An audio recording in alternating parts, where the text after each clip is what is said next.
First Things is a conservative, religious, and politics-oriented publication, and its editor, R. Reno, who is a theology professor, wrote in the May 2016 issue Against Human Rights. So he says, in my years as a theology professor, I've become accustomed to calls for dialogue on this or that issue. In almost every instance, it is a setup for mandatory public capitulation.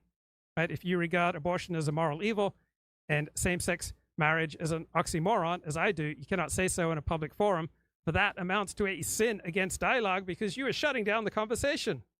That's what I was told on many occasions. Right? Once homosexuality is affirmed on a Catholic university campus, there's no more dialogue. Can you imagine dialogue on global climate change? Right? The movement goes from dialogue to censure and then to denunciation. It's a smooth direction. After World War II, human rights came to prominence in Europe as a way to protect the individual from the state.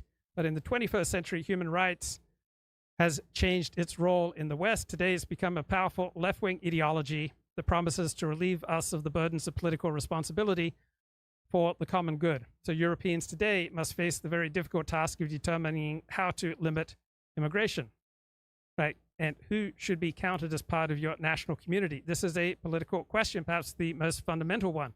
But human rights is an ideology that rejects this political responsibility. Human rights says migrants who qualify as refugees must be accepted regardless of circumstances. So in this way of thinking, immigration is a matter of basic human rights and transcends the political